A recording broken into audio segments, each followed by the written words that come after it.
Karena dendam akibat masalah ayam, helm, dan cintanya ditolak, seorang pria berumur 17 tahun dengan sadisnya menghabisi dan membunuh satu keluarga yang terdiri dari 5 orang. Gak sampai di situ aja, dia juga melakukan pemerkosaan kepada 2 jasad korban. Nah, kenapa dia dengan teganya melakukan hal ini dan apa sih kronologinya? Mari kita bahas di video berikut ini. Oke, kejadian ini tuh terjadi pada tanggal 6 Februari 2024 jam 1.30 dini hari. Terjadinya di Desa Babulu Laut, Kecamatan Babulu, Kabupaten Penajam Pasir Utara, Kalimantan Timur. Hebatnya, polisi berhasil mengungkap kasus ini kurang dari 2 jam, guys. Pelaku dari kejadian ini ternyata masih berumur 17 tahun dan masih duduk di kelas 3 Sekolah Menengah Kejuruan atau SMK. Untuk informasi lebih detail tentang dia tuh masih kurang, tapi identitas dia seperti kartu tanda penduduk itu sudah tersebar di mana-mana. Nah, si Junaedi ini ternyata tinggal di rumahnya itu sendirian, guys. Katanya ibunya berada di luar kota dan meskipun berada di desa tersebut, rumah si Junaedi dan rumah ibunya itu berbeda. Jadi si Junaedi tinggal sendirian. Dari pengakuan pelaku setelah diinterogasi oleh polisi, dia mengaku bahwa sebelum melakukan kejadian tersebut, dia sempat melakukan pesta miras atau minum minuman beralkohol bersama teman-temannya. Dan pada pukul 12 malam, dia diantar oleh salah seorang temannya untuk pulang ke rumah. Si Junaedi ini mengatakan kepada temannya bahwa dia memiliki niat untuk memperkosa. Namun, si temannya ini tidak diberitahu kemana arah pembicaraan tersebut. Kemudian setibanya di rumah, si Junaedi tiba-tiba memiliki niat untuk melakukan perbuatan keji ini. Dia mengambil sebilah parang atau sajam sepanjang 60 cm dan pergi ke rumah korban yang jaraknya itu kurang lebih 20 meter dari rumah dia. Ya, korbannya ini merupakan tetangganya sendiri, hanya terhalang 2 rumah dari rumah si Junaedi ini. Sebelum masuk ke rumah korban, dia itu sempat melihat dari celah yang berada di samping rumahnya untuk memastikan bahwa si kepala keluarganya ini tidak ada di rumah. Kemudian setelah memastikan hal tersebut, ia mematikan dan memadamkan listriknya dan dia masuk lewat pintu depan yang kebetulan ternyata pintunya ini tidak terkunci. Setelah masuk, dia diam sejenak dan tak lama, kepala keluarga rumah tersebut yang bernama Waluyo berumur 35 tahun datang pulang ke rumah. Saat Waluyo membukakan pintu rumah tersebut, si Junaedi ini langsung menebas menggunakan senjata yang dia bawa. Dia menggunakan senter karena keadaan di sana gelap tuh, listriknya sudah dimatikan. Dia menggunakan senter dan menggunakan parang untuk membunuh si Bapak Waluyo ini. Tidak sampai di situ, setelah menghabisi ayah keluarga korban ini, dia juga menghabisi ibu yang berinisial SW 34 tahun, RJS 15 tahun, anak perempuan pertama, VDS 11 tahun, dan ZAA 3 tahun. Masih balita, cuy. Nah, lebih sadisnya lagi, setelah menghabisi semua orang yang ada di rumah tersebut, si Junaedi ini nih memperkosa RJS dan SW, anak perempuan pertama dan ibu di rumah tersebut. Nah, setelah melakukan aksi tersebut, si Junaedi ini mencuri 3 ponsel dan mencuri uang senilai 353.000 di rumah tersebut. Setelah melakukan semua aksi tersebut, Junaedi pulang ke rumahnya dan mengganti bajunya ini yang berlumuran darah. Kemudian ia juga tidak lupa untuk membersihkan senjata yang telah ia pakai untuk membunuh para korbannya tadi. Setelah semuanya beres, dia mendatangi rumah kakak dari keluarga korban untuk memberitahu bahwa telah terjadi pembunuhan di rumah tersebut. Lantas mereka berdua pun langsung melaporkan kepada RT setempat. Nah, yang di luar Nurul nih, pelaku ini si Junaedi membuat keterangan palsu, guys. Keterangan palsu berupa dia mengatakan kepada polisi dan mengatakan awalnya tuh kepada kakak dan RT setempat itu bahwa telah terjadi perampokan yang dilakukan oleh 3 hingga 10 orang mengendarai sepeda motor gitu. Namun dari pengakuannya tersebut kepada polisi meyakini bahwa itu hanyalah keterangan palsu saja.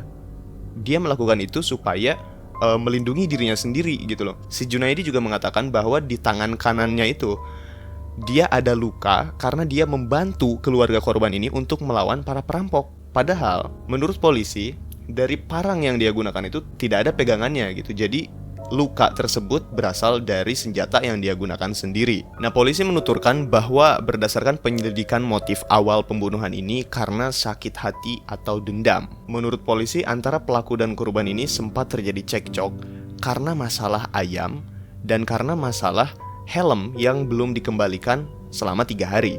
Kemudian persoalan lain juga yang beredar adalah si Junaedi ini sempat memiliki hubungan bersama RJS.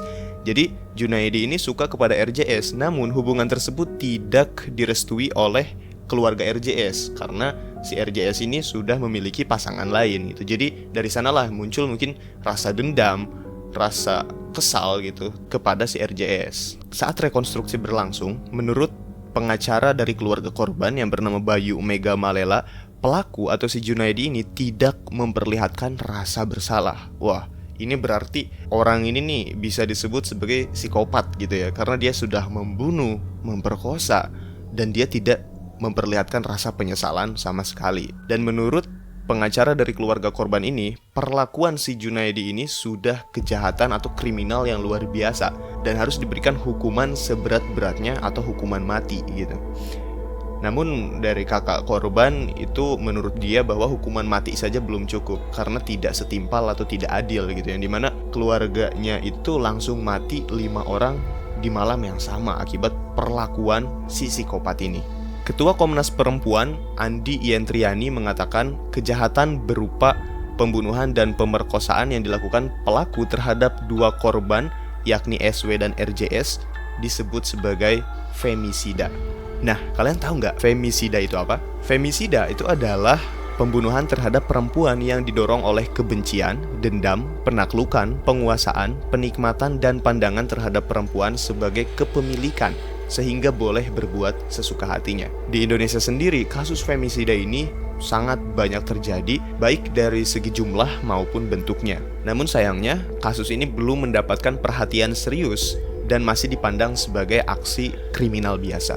Menurut Andi, jika berkaca dari kasus-kasus sebelumnya, pelaku kejahatan femisida memiliki relasi intim dengan korban.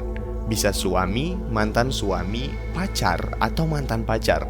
Dan rata-rata tindakan femisida dilatari oleh rasa sakit hati cuy, yang diikuti oleh ancaman. Karena di Indonesia sendiri, sejak tahun 2022 hingga 2023, berarti 1 tahun, terdapat 159 pemberitaan yang mengindikasikan tindakan femisida.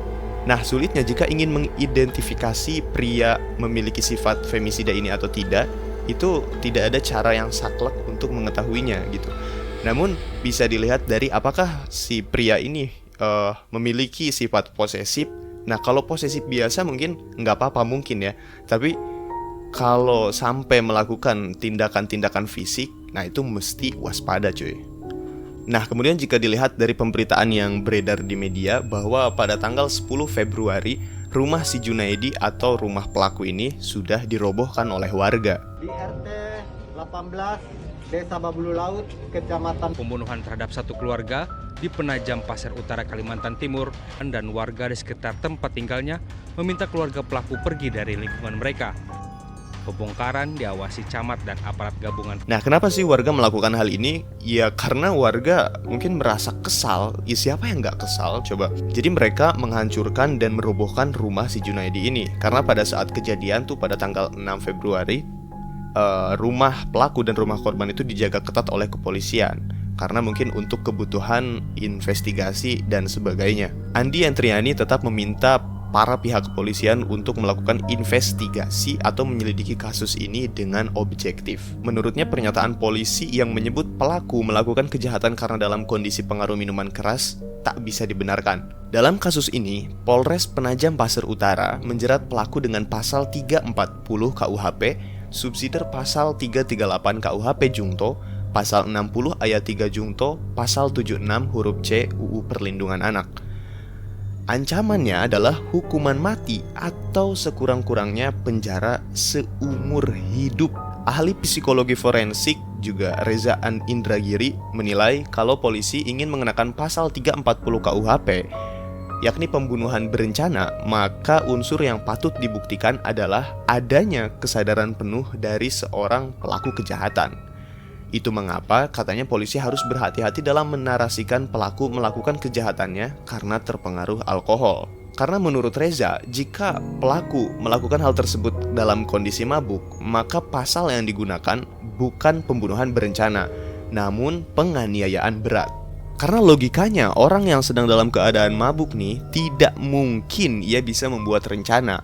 Perilakunya cenderung menjadi impulsif. Nah, terlepas dari itu semua, tetap keluarga korban dan pengacaranya meminta agar pelaku ini dikenakan hukuman dengan seberat-beratnya karena telah melakukan tindakan kriminal yang sangat amat keji.